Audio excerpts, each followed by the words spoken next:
ma yensha say England ankasa no what check your project na omo ye na ankasa na me say in terms of players they who be na say okay from the likes of Jadon Sancho be PM of Fofo de mu nyina so de ba nyina no we've seen some of their players and the performances so matima done even for the main English national team, especially with the elite player performance plan EPP. Now me say adeba kwa yen she dan hunsu ye pa the level of coaching England for nankasa and UK for ni produce in a long run with that particular kind of project. Especially because said the Premier League a top contributor and the more elite player performance plan in terms of players in the ranking go through some of the clubs with say Liverpool, Manchester United, Chelsea, and most of these clubs coaches in Intersa because these teams pick coaches from different countries and they bring them in. It will take the English Premier League and Kasana foreigners also. Okay. In terms of coaches. But baby, the bedrock of producing top quality coaches for UK for England for no. The championship. Yes, now the average age for a coach in the championship age na 40 years. For League 1, age na 49 years. For League 2, age na 48. For Premier League, age na 50 years. Average age. Now, the man de musron say most of these coaches at that particular level and Kofua yen so medu level of Makwakodru and they have picked up teams and they are getting results from that particular end. The Akomeah headmaster Karen McKenna. No assistant coach them Manchester United. O coaching from the under 18s Jose Mourinho never promoting him and be assistant to Manchester United. Okay. And on you Ghana be Jumano at the age of 35 years. I decided so best step in what take a full job for Ipswich. Or the Ipswich a free league one the more PMU championship. Now league now yeah in terms of teams are more competing for automatic qualification for the Premier League itself and then Ipswich and Leicester City na play. Then Luther you better go HBM. Ni akwa share here Hull City. Hull City so se komudin Liam no yeah adwuma ma Hull City no skin color cross aye tutu. In this instance, but Premier League the whole of bare last season or last 2 seasons. Nipa na betimi don say si Ubuaka say we black colored coach Ojina bench na Patrick Vieira. Okay. And you come on sir. And also I was 34 years getting to 35. And also the one am soro the omoba. It's o check the age limit and how the English project is actually working out for some of these things now. Luther, Mejitum say it's only a matter of time. The Premier League will be dominated by these particular young coaches.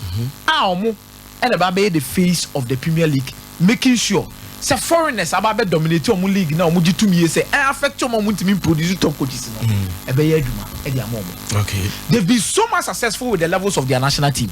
They've been so much successful in terms of producing top players with that particular project. But I think where they were lacking was coaching.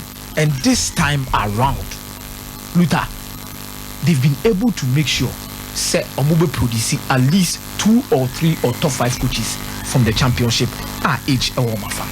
Okay. Now I don't go see one man. This week yet one man Joey Batty. Eko kasi mbidi fama. Osisi etimi bo FA National Sunday Cup final ni wia. Kayama winner no enkohia Women's Super League champion na English football team no mo man. Omo team ni no mo ni omo nkohia no mo nkobo ni ehwe ni po be wini. Na eno na ohwe Joey Barton comment a o make ye. Nin sem na o kan na I trigger a lot of things within this particular week. Yahu sa Alex Scott ababe kasa bi. Omo nyina be we ya Lower Roos mu nyina ba bonten obi e ka bi. Se Joey Barton se bi omuma. But onumade eni ka wo. Da bi. Omuma ni nyina no. Eno a ye da sorry ya. Ye wa baba wa referee bi a nyame ya adom a on 23rd of December. Fulham ne Burnley match on bebo Craven Cottage no. On ebedi. Yeah. Watch. Now already the level of woman at watch at me di referee na do na kenu kwase sa America na was anke mane ba. Ba nyoma pushia ma say no. Watimi abomodin say bia Joey Barton nsem na okeka we need to make a proof and do something. Nkofo mu na nkasa me say one trigger omo bibi hu they are not ready to do it. Sir. Yes. Mimi who say Kajoy Barton and Kasa asem na me sure say Kajoy will be ready to even bring in a woman so made the Premier League match. Rebecca. Yes. Rebecca watch. Yeah. Mimi nyintum Sanka Joy Barton and Kasa asem no an mama anya we say. As a munina they are trying to be hypocrite one way or the other. They feel say Joy Barton ye ni pabonini. Panimobia or Hobia who say Joy Barton ni pabonini because Joy Barton looking down upon women. But meanwhile, Premier League na ya hwena no ne top flight league no. Ye hu so ba gina moody. And this is a referee. Walk up a bowie and say not a part of the referee so moko. Fourth referee for Manchester United against Fulham. 1-0 na Man United show. Yeah. It was still be fourth referee. Head and went to me near center referee. And we FIFA referee and yanchen within the space of bare 1 week. Much me abom ho modern apushi say ye manemra. Howard Webb said an appointment no well deserved. Howard Webb na nkasa no onye no kwafo. Because no Paul try so best spinach. Onye no kwafo.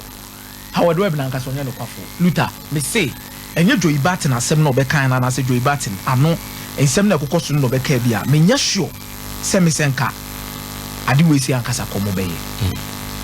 Odi no na nkasa so to nchen a Joey Barton nsem na o Canada so no only look at one picture.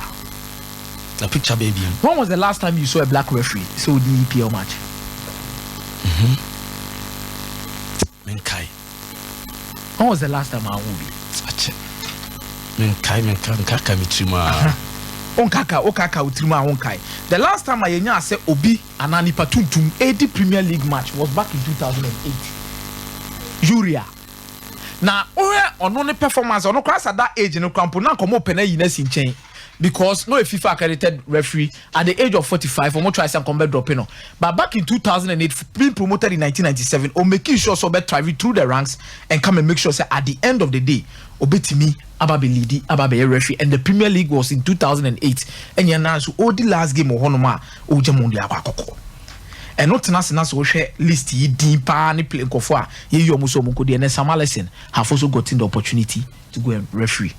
Nyame adoma 26th December Sheffield ni Luton Town Boxing Day. One statement by Joey Barton trigger two actions we don't see in the Premier League. Yes.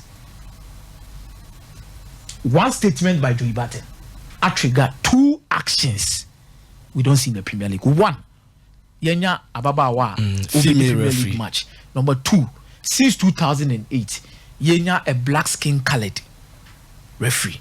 So made the Premier League. Now really kakrakati say EPL, their mileage. Nyomo mo ye.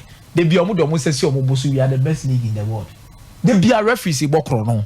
They be a referee si nyoma bi ndi se fata. They be amu na modin. Ana racism yempe. Ana mu yempe. Hwe opeso ohunu hawa typical English for it here. One, they hold morality so high. But omo nankasa personally nankasa no. Omo nye practitioners of morality. Yes. Omo nye nchompa. Hypocrite. They be akasa obi ya de omo sini pa kona de na wo ye nenye. Ana hu o mana. England for obi ya de a omo nyina begina na sefa ba so omo ne ka sefa no kwa bude ko omo mpe no EPL ni. Ana omo ne sha se ka sa. Be chire no omo ye ne dey. Omo jafa. Sa no musu baite. Utimi speak say Mason Greenwood akoye sei, waye sei, ni nyina confirm bra ni nyina no. Uli kakraka ni nyina no since 2008 afina ni patuntum be the referee. Many Howard Webb Alice kebe me fere kakra.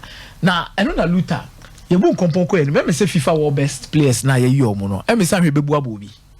Why ebu abona? What check this particular time around the criteria and any omo they assessing players in terms of giving them the world best na. Work up on kan wu. Abi so hwe obi ayo Debi. Omo de ba ya. Work up here ni de twem. Omo de mo February 2023.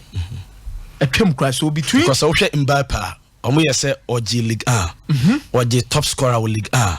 League A player of the year. Yes. And a League A team of the year. Yes. Good. And I will share a Messi so mo ye ne say Liga team of the year no ka ho and oje French Liga and oye 5 major European leagues, you know, all time top scorer. And Ellen Brand Hallard Premier League, Champions League and the FA Cup treble, Premier League golden boot and European golden shoe. Iti ohe list yi ni nyomo ma ranking wo hono ma de ana ma vote ni ehu kakra na yese sisi ana ma dre ni omo de omo ba 3 no 211 member associations wo FIFA no captains coaches e kwa koto aba no omo tu wi a afi ye besa so anya fans omo FIFA online so omo so beto omo part iti ohwe ni omo na egugu wonum nyina ni omo beto aba journalists so beto bi iti omo tu ni na wi a imagine say all the captains coaches any journalist ojamnete obeka player na asem no reply or the man no. If not for that na sanke the criteria na ye between February 2023 no ekwa akosi this December 2023 I don't think any of them should be winning the world best ahead of Ellen Holland, sir. Yes. Mira say Akomeah fancy nyampa 15th of January and a ceremony ni bekoso ye behwe de bekọ akosi aya SOMPA 93